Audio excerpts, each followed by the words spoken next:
Olá, nós temos o privilégio de estar fazendo alguns estudos sobre o final dos tempos. Já gravamos diversos vídeos, uma vez que nós temos tido muitos sinais nesses dias e já há algum tempo que esse dia do Senhor está se aproximando, o dia da volta de Cristo. Mas antes da volta de Cristo, nós vamos ter um período de grande tribulação. A gente vai ter um período que a palavra de Deus chama de apostasia, muita gente se afastando da fé, negando a fé. Nesse período, então, nós vamos ter a manifestação do anticristo. E esse período de grande tribulação é um período de grande sofrimento. E as pessoas perguntam, mas nós cristãos vamos passar por esse período de grande sofrimento ou não vamos passar? Então esse é o alvo do nosso estudo nessa oportunidade. Em primeiro lugar, eu queria pegar 3 textos que falam sobre a grande tribulação. Um do Velho Testamento, um do Evangelho, Jesus falando, e um de Apocalipse, já acontecendo o final dos tempos. Do Velho Testamento, quem fala muito sobre o final dos tempos é Daniel, do capítulo 9 em diante, que eu recomendaria que vocês lessem, é muito interessante. A gente chama de um livro escatológico, quer dizer, que fala sobre o fim, e como as coisas que Daniel profetizou estão acontecendo de fato. Então Daniel diz no capítulo 12, verso 1: nesse tempo se levantará Miguel, o grande príncipe, o defensor dos filhos do teu povo, e haverá tempo de angústia. Já começa a falar do tempo da tribulação, qual nunca houve, desde que houve nação, até aquele tempo. Será salvo o teu povo e todo aquele que for achado inscrito no livro da vida. Então a gente vai reparar várias vezes, falar da grande tribulação e dos que estão inscritos no livro da vida, que somos nós, os salvos, né? Que fomos purificados pelo sangue de Jesus, pela fé em Jesus Cristo. Então nós vamos passar por essa tribulação. O que Jesus diz em Mateus 24, 21, também como nós temos falado, o capítulo 24 de Mateus, 25, são 2 capítulos fundamentais para a gente entender o final dos tempos. Jesus diz, no verso 21, porque nesse tempo haverá grande tribulação, como desde o princípio do mundo até agora não tem havido e nem haverá jamais. Meu Deus, que coisa terrível a gente pensar nisso, né? Você imagina a Segunda Guerra Mundial, né, onde milhões e milhões de pessoas foram mortas, né? Acho que mais de 100 milhões de pessoas, principalmente na Europa, que período de grande sofrimento. Depois nós tivemos o Holocausto, né? Tivemos a Revolução da China e da Rússia também, onde somando os dois, tivemos 100 milhões de mortos, né? E 6 milhões de judeus no Holocausto. Quer dizer, Jesus está dizendo que o período da grande tribulação será pior do que esses períodos que nós estamos nos referindo. E aí a gente também tem, vou pegar um texto em Apocalipse que fala sobre a grande tribulação, Apocalipse 7,14. Estes que se vestem de vestiduras brancas, quem são? De onde vieram? E João diz, respondi-lhe, meu Senhor, tu sabes. E ele então me disse, são estes o que vêm de grande tribulação. Lavaram suas vestiduras e as alvejaram no sangue do Cordeiro. Então, uma multidão de vestes brancas, que o ancião está explicando para João, que eles vieram da grande tribulação. Veja que interessante. Então, até aqui a gente leva a crer que vamos passar pela grande tribulação, né? Agora, a grande tribulação está como essência para a gente entender no capítulo 12 e 13 do Apocalipse. A gente sabe que existe a Trindade, né? Nós como cristãos cremos em Deus Pai, Deus Filho, Deus Espírito Santo. E o diabo é um imitador, um enganador, um sedutor. Então ele quer em tudo imitar. Então existe a Trindade do mal.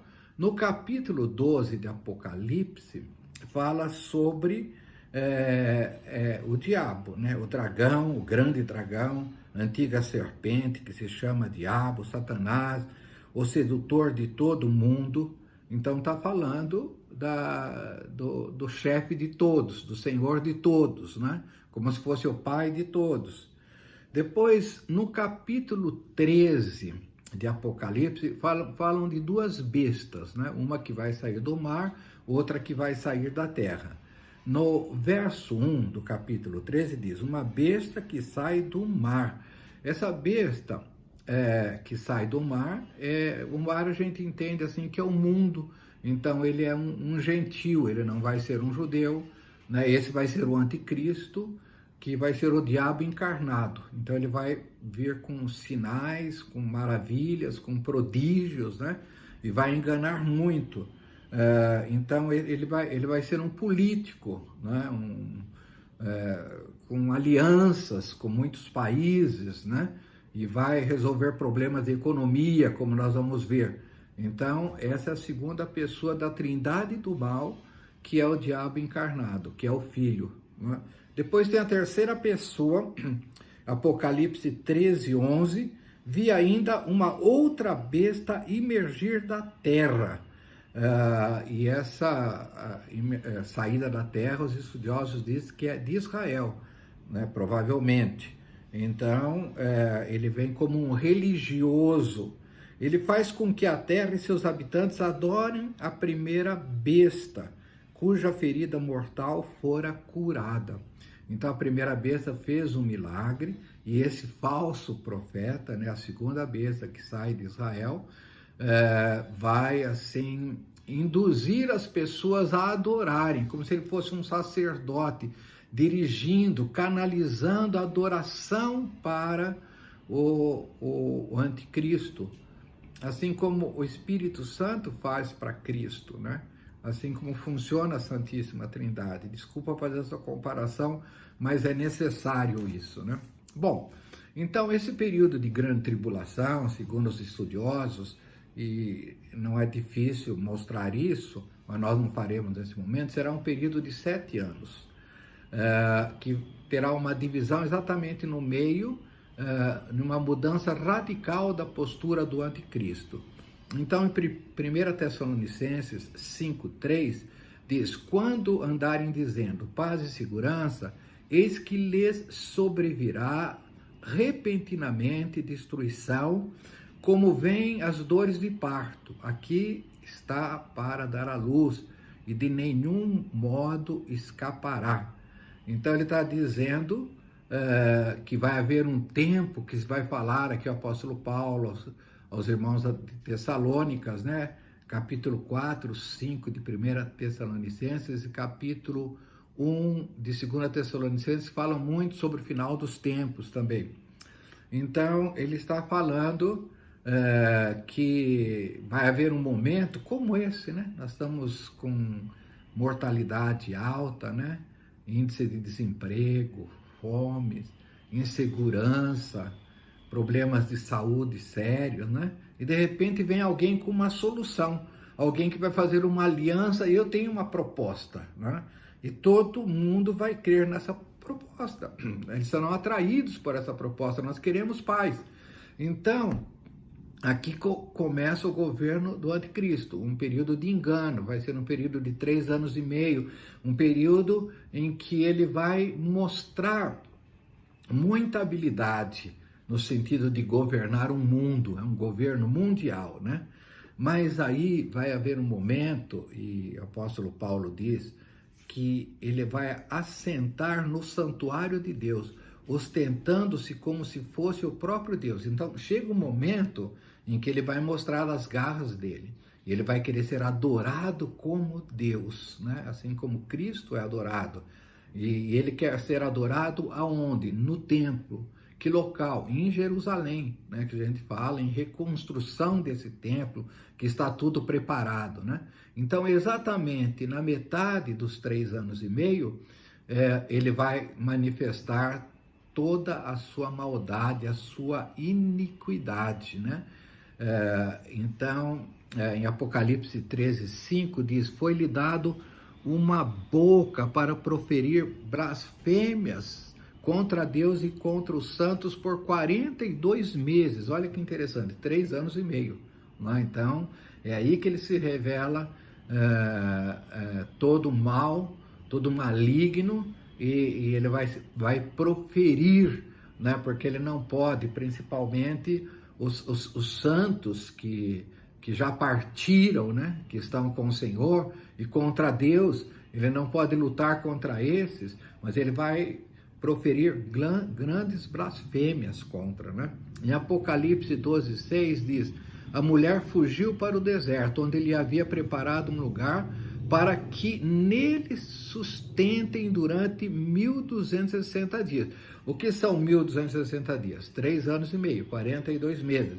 Então, essa mulher que está no Apocalipse 12, né, que alguns entendem que é Israel, outros entendem que é a igreja, e precisaria também um pouco mais de tempo para explicar isso.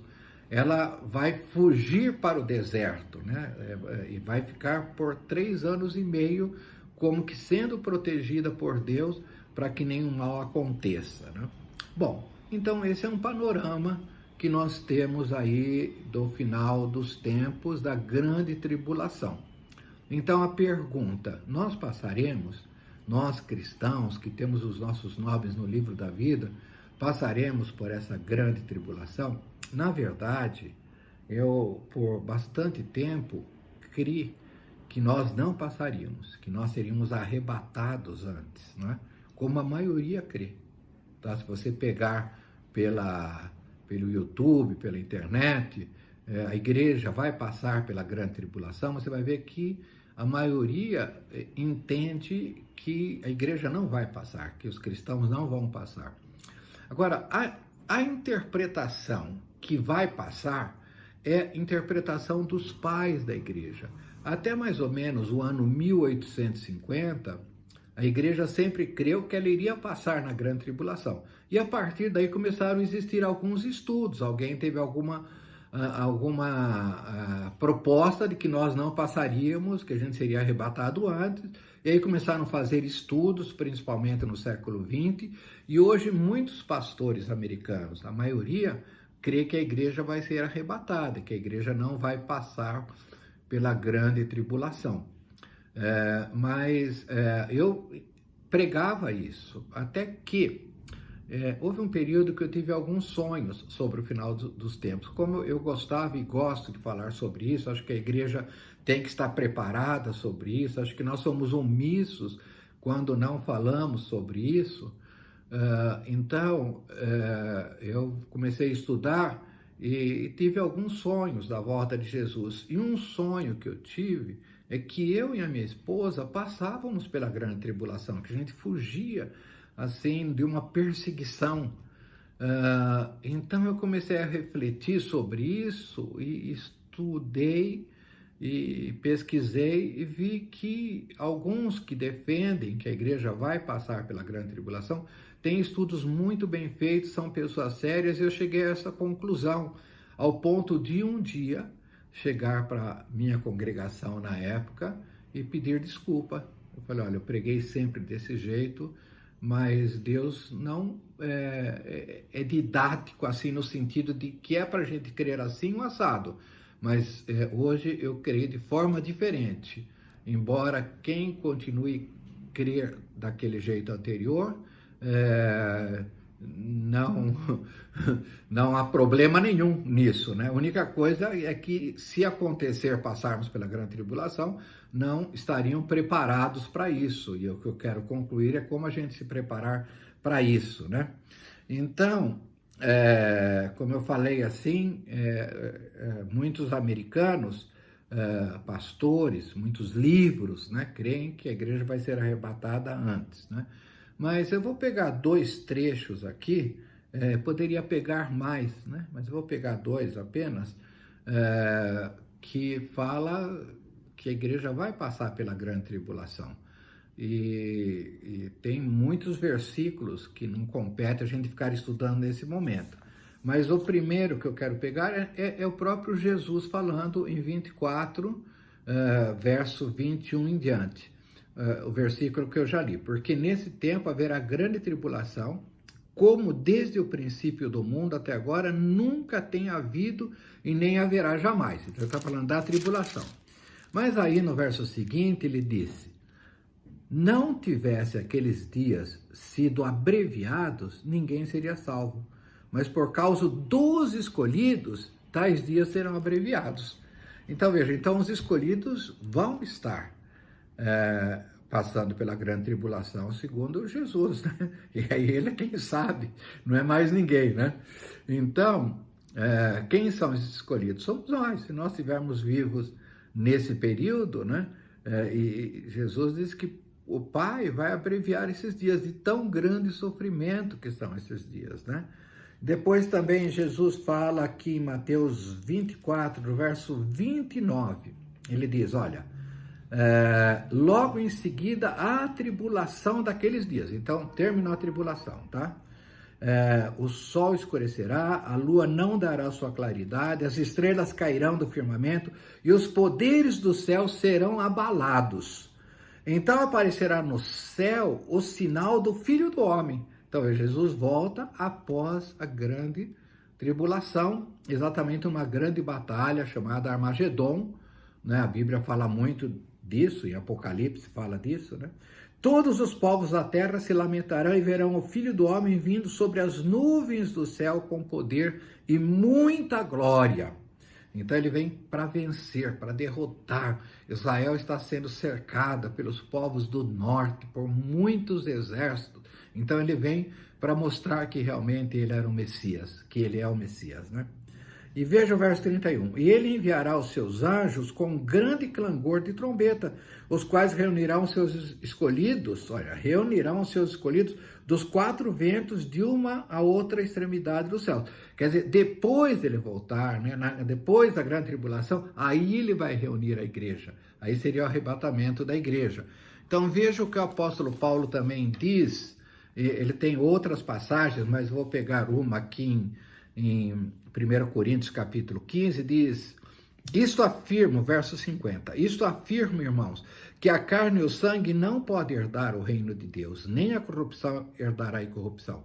Eis que vos digo um mistério, olha, ele está esclarecendo para a gente. Qual que é o mistério? Agora vai ser revelado.